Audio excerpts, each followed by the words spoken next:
On passe à cet autre sujet, Lincoln. Kassouri qui devra continuer de patienter, de ranger ses freins en prison.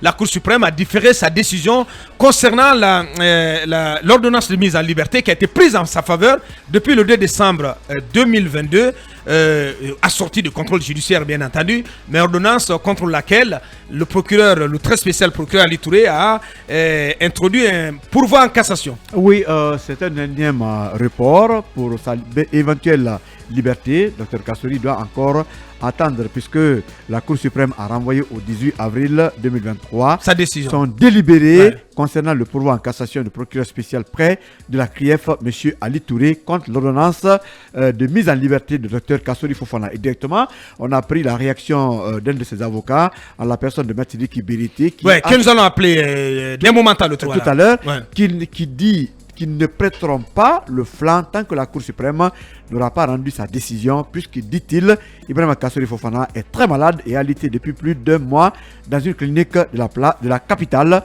C'est une réaction relayée par Mosaïque. Alors, c'est le juge audiencier Mangadouba Sow qui l'a annoncé hier à l'audience pour dire que il faut attendre encore jusqu'au 18 avril. Mais est-ce qu'il a invoqué un quelconque motif pour justifier ce énième report? Parce que c'est la question qui est sur toutes les lèvres. Parce que quand on diffère sa décision, son délibéré, on doit quand même motiver cela par quelque chose. Il n'y a pas de motif, mais moi je me suis cherché des motifs, Abakar. Oui, personnellement. Lincoln. Oui, Sacré Lincoln. Non, je le dis. Bien. Je crains que la Cour suprême ne soit le cimetière de la justice en Guinée. Parce que ce qui arrive là, c'est grave. Plus de 10 reports pour une situation qui ne mérite pas 4 minutes. Bon, oui, bien sûr, pourquoi je dis plus de 10 reports. Est-ce qu'on a reporté pour cause de Ramadan? C'est une question, parce qu'il y a eu beaucoup de reports. Ou non, il n'y a pas eu de décès cette fois-ci. Il n'y en a pas eu. Oui, mais c'est souvent, mais 2 fois, mais ce sont les motifs là qui sont parfois. Non, il ne peut pas inventer ça comme ça. Il y a eu un cas de décès. On sait très bien qu'il y a un cas de décès. Mais on ne peut pas prendre prétexte d'un décès à tout le temps alors qu'il n'y en a pas. Il n'y en a pas eu. Donc, Abakar, certainement, on ne s'amuse pas avec cela. Il y a 2 hypothèses. Soit on reporte pour cause du Ramadan, puisqu'on est en plein mois de Ramadan, on ne peut pas voir entre les lignes. Soit... Mais le 18, on sera toujours en plein Ramadan. Ça pourrait être reporté encore après. Voilà. Ou, moi je me dis que, est-ce qu'il n'y a pas un éventuel rejet du pourvoi de cassation de la Cour suprême au niveau, de la décision du procureur? Est-ce que cela n'est pas possible? Parce que quand c'est ça, peut-être que la Cour a rejeté certainement ce pourvoi, mais a du mal à assumer la décision. Est-ce que ce n'est pas le cas? Moi, c'est juste la dernière figure, peut-être sur laquelle je suis en train de m'accentuer. Mais une fois encore, Bakar, c'est incompréhensible qu'on aille au 12e report pour un dossier de délibéré, simple délibéré, ou bien peut-être qu'il y a l'ordre venu de quelque part pour dire Kassouri ne sort pas, maintenez-le dans la prison jusqu'au jugement final. Bien. Allez-y. Alors, j'ai des problèmes fondamentalement à travers la Cour suprême depuis que cette affaire a commencé. Le premier problème, c'est lié au délai qu'une institution comme la Cour suprême doit avoir pour statuer sur une affaire, en tout cas, qui lui a été saisie. Ça, c'est le premier point. Si la loi n'est pas assez claire là-dessus par rapport à la durée ou au délai que l'institution a pour trancher, je pense que c'est un problème, c'est une insuffisance qu'il faudrait corriger à mon avis. On sait par exemple sur la matière électorale, quand il y a des contentieux après, là il y a un délai précis. Comme le juge de la Cour suprême, c'est également le juge électoral. Là, on sait le délai, après les recours, souvent. Donc, sur cette question-là, je pense qu'on va demander les experts qu'ils puissent nous dire est-ce qu'il y a un délai, en tout cas requis, que la Cour dispose pour délibérer. Ça, c'est le premier problème que j'ai avec cette institution. Deuxième problème, c'est les motifs. Je pense qu'on ne demande pas à la justice ou aux institutions de dire ce que nous voulons, mais de rendre juste une décision et après la motiver. Je pense que c'est aussi simple que ça. C'est ce qu'on attend des institutions. Et aujourd'hui, les avocats disent qu'ils ne peuvent pas, en tout cas à travers leurs clients, comparaître tant que cette décision n'est pas rendue. Et ça fait une obstruction au fonctionnement des institutions. Bien sûr, bien sûr. Parce qu'aujourd'hui, mais surtout quand ça vient de la Cour suprême, qui est une des plus hautes juridictions de ce pays. Et je pense qu'on devrait travailler surtout à ce que les institutions puissent fonctionner normalement sans qu'il y ait entrave. Mais de cette façon-là, la Cour suprême n'est pas en train de donner l'exemple. Et je pense qu'on doit corriger cela. Bien. Ça s'impose. Merci. Basekou. Maître Sidiki Berité que nous allons avoir a réagi puisqu'il estime que le pourvoi en cassation de Ali Touré contre l'ordonnance de mise en liberté est illégal. Donc pour lui, la Cour va constater l'irrecevabilité notamment de ce pourvoi.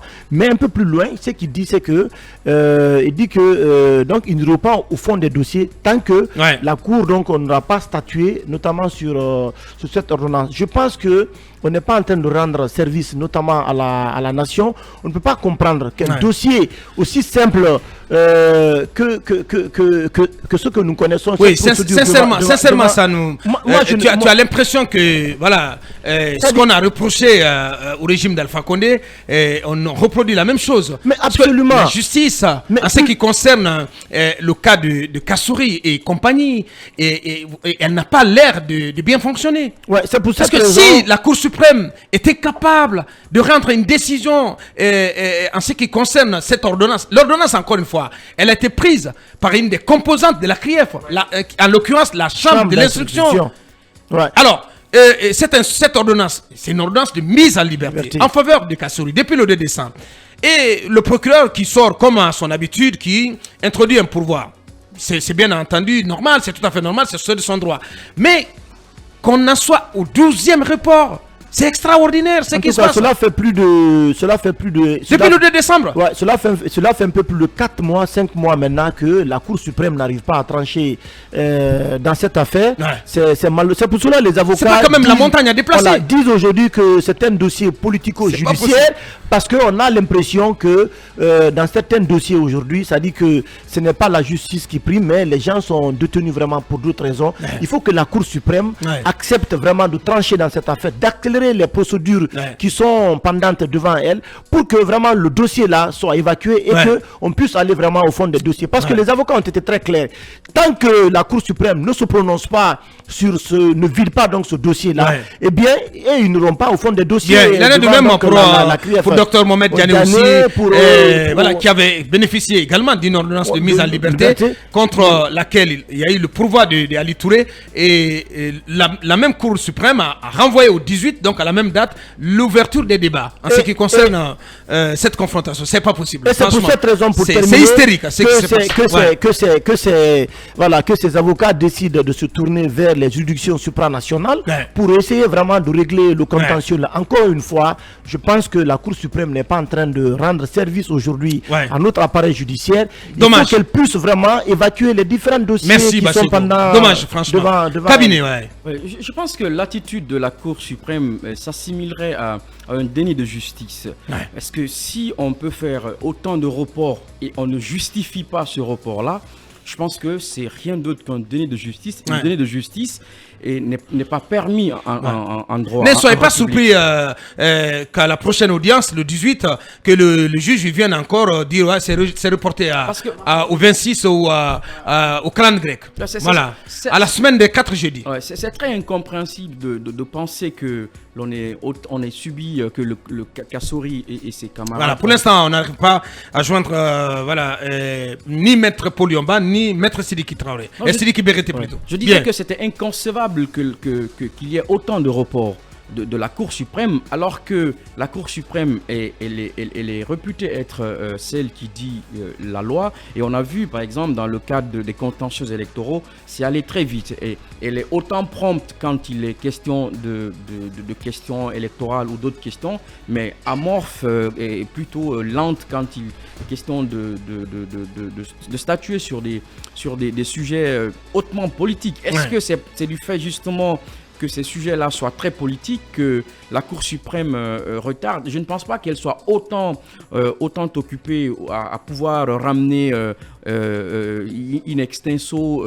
ou disons tout le temps ce pourvoi-là. Parce qu'en réalité, il y a juste à statuer là-dessus. Je crois que c'est assez compliqué. C'est assez compliqué d'expliquer, de prouver cet éternel renvoi dont on ne comprend pas du tout. Et je comprends bien l'attitude, ou plutôt le sentiment des avocats du Premier ministre Kassouri, qui pensent que c'est tout juste, c'est tout simplement un manque de volonté. Une fuite en avant. Voilà, une fuite en avant. Et je crois qu'il faut résoudre ça, parce que vous savez, Aboubacar, je me rappelle d'une étude faite il y a quelques années sur les institutions républicaines. La Cour suprême était l'une des institutions qui jouissait donc d'une très grande confiance et une très grande crédibilité aux yeux des justiciables. À l'opposé, par exemple, de la CENI à l'époque, il y avait ou de la Cour constitutionnelle. Vous voyez. Et aujourd'hui, mais à cette allure-là, elle est en train de se décrédibiliser, elle est en train de se casser la figure complètement. Absolument. Bien.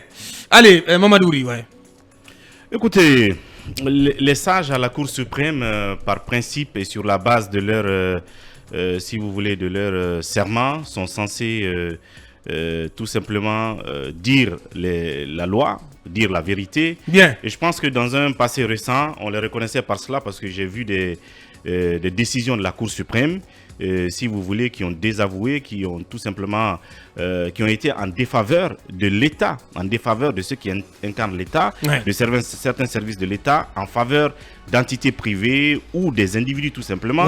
Ces décisions-là, on ne les compte pas du bout du doigt, il y en a beaucoup dans le passé. Maintenant, ce qui est curieux dans ce cas, c'est qu'il y ait 12 fois ou 10 fois de suite ce report pour une décision qui, au regard de certains, semblerait assez facile à prendre et à rendre. Toujours est-il qu'en dernier ressort, c'est à eux de motiver ce pourquoi il y a eu autant de reports et la décision qu'ils prendront au finish. Même si pendant ce temps cela fait mal à celui donc qui est au cœur de tout ça, Kassouri et ses avocats. Kassouri est toujours malade et alité dans une clinique de la place et dont l'état de santé, selon ses avocats, nécessite, sur le fondement bien entendu de rapports médicaux, dont l'état de santé nécessiterait une évacuation. On va entendre d'ailleurs un de ses avocats, l'occurrence Maître Sidiki Berete, qui est enfin disponible. Il est en direct. Bonjour Maître Berete, bienvenue. Bonjour, monsieur le journaliste. Bienvenue sur nos antennes. Alors, ce énième report du délibéré de la Cour suprême, qu'est-ce que vous avez comme sentiment aujourd'hui au terme de ce 12e report, a-t-on appris? Bon, moi, je reste derrière la loi, mais tout simplement, la Cour ne veut pas trancher. Sinon, l'irrécevabilité est indiscutable. La Cour n'a qu'à prononcer l'irrécevabilité. Parce que le pouvoir de M. Ali Touré contre l'arrêt de liberté est en violation de l'article 312 alinéa 5, qui dit quand le juge d'instruction, qui a la sorte de dossier, accorde une liberté, et la chambre de contrôle a confirmé cette liberté, que cela n'est pas susceptible de pouvoir. Alors, M. Ali Touré s'oppose catégoriquement à une liberté confirmée par la chambre spéciale de contrôle, en violation de l'article 312. Mais si, malgré tout, les actes de recours sont truqués de vices de forme, l'irrécevabilité est imparable. La Cour ne peut pas violer flagramment la loi en tant que juge de droit. C'est pourquoi, pour s'opposer à la liberté de façon intelligente, la Cour ne fait que proroger. Parce que la Cour ne peut pas dire que le pouvoir de M. Ali Touré, le procureur spécial ou très spécial, que ce pouvoir est recevable. Ça, c'est impossible. Il y a 11 irrégularités. C'est de l'amateurisme pur en droit. Donc, comme la justice, la Cour suprême, c'est le juge du droit et non des faits, la Cour ne fait que prolonger et gagner en temps, mais la Cour ne peut pas contrôler. Bien, à votre avis, ces reports itératifs traduisent-ils un malaise ou le malaise de la Cour suprême à prononcer la décision qui doit être prononcée en faveur de votre client? C'est pour attendre l'avis C'est-à-dire, il ne faut pas que, quand on dit la justice indépendante, c'est une moquerie. La transition, là, la justice est bâillonnée. Eh bien, quelques soucis de liaison avec notre... oui, est-ce que vous êtes là, Maître Berete? Je suis là. Bien, vous continuez, s'il vous plaît. Je dis, c'est une décision. La Cour n'a de compte à rendre qu'à la loi. Mais si la Cour refuse de dire le droit, certainement, ça veut dire que c'est un dossier purement politique. C'est un procès politique, c'est loin de la légalité. Sinon, le fond, d'abord, on se reproche de rien, mais l'ordonnance de règlement est déjà rendue. Qu'est-ce en train de la Cour de dire le droit quand le pouvoir est irrécevable? Et c'est les magistrats de la jeunesse, la Cour suprême, c'est les juges en face de dossiers qui ont accordé la liberté. La Cour suprême n'a pas à se reprocher. C'est la CRIEF qui a accordé la liberté. Pourquoi la Cour suprême refuse de constater l'irrécevabilité du pouvoir du paquet spécial? C'est dommage, c'est regrettable. Bien, allez-y, Mamadou. On prend notre dignité dans nos mains et l'histoire est là. Maître Berete, j'ai deux questions pour vous. Alors, la première, c'est de savoir, est-ce qu'il y a un délai, en tout cas écrit, qui est imposé à la Cour suprême pour pouvoir se prononcer, pour pouvoir statuer, ou bien là-dessus, il y a un vide juridique. Ça, c'est le premier point. Alors, la deuxième question, c'est de savoir, est-ce qu'aujourd'hui, en tout cas, au regard de ces reports, en tout cas successifs, est-ce qu'on peut considérer ces reports-là comme une obstruction au fonctionnement des institutions aujourd'hui? Bon, la première réponse, il n'y a pas le délai exigé. Mais autrement apprécié, quand on dit dès la réponse de la partie adverse, par mémoire en réponse d'un recours que le dossier est censé être en état. Alors le principe du procès équitable et dans un délai raisonnable s'impose à tout le monde. Si le dossier est en état, jugez alors, pourquoi vous refusez? Ça devient un délit de justice. C'est mieux, en matière de l'audience sommaire, ce n'est pas une audience du fond, c'est une audience de liberté par rapport à quelqu'un qui est malade. La même chose que Dr Diané, pourquoi la Cour refuse d'apprécier, de dire le droit? Les faits sont déjà appréciés par la CRIEF. C'est les juges d'instruction qui ont accordé la liberté. La Cour suprême n'a ni plus ni moins que constater la régularité ou l'irrégularité du recours du procureur très spécial. Moi, à l'âge de la Cour suprême, un magistrat n'a rien à craindre, il doit rentrer dans l'histoire, même si on est dans la transition. Pourquoi la Cour suprême réussit ça quand on est à l'âge de la retraite? C'est grave. Bon, dernière question. Ça enlève l'espoir et il n'y a même pas de force morale pour commenter cela. Dernière question, Maître Sidiki Berete, vous avez aussi précisé que tant que la Cour n'aura pas prononcé sa décision dans cette affaire, vous n'irez pas au fond dans ce devant dossier, la chambre de jugement. Devant la chambre de jugement. Alors, quelle est l'incidence aujourd'hui de tout ça sur cette procédure qui est devant la chambre de jugement de la CRIEF? Vous avez le souci du procès équitable, c'est l'égalité des chances. Mais si vous partez à un procès et vous êtes condamné d'avance, mais je ne vais pas aller prêter le flanc. C'est ça le problème. On n'est pas rassuré. Tout est fait pour nous condamner, pour nous effacer politiquement. Alors, si je sais que je serai condamné, je vais aller perdre mon temps, même si on est dans une transition. C'est là. Il faut qu'on nous rassure d'abord, qu'on respecte d'abord les décisions rendues et qu'on purge les recours devant la Cour suprême. Ça, on termine. Le débat public est contradictoire, on ne recule pas parce qu'on se reproche de rien. Simplement, les décisions rendues, on s'oppose catégoriquement au mépris de la loi. Et vous voulez qu'on nous juge. Je viendrai participer à un débat condamné. Moi, ça va. Moi, je ne vais pas participer. Loin de moi, c'est flagrant. Bien. Maître Sidiki Berete, un des avocats de Doncas, l'ancien Premier ministre, il était en notre compagnie. Grand merci à vous, maître. Merci d'avoir répondu à nos questions ce matin. Mirador continue.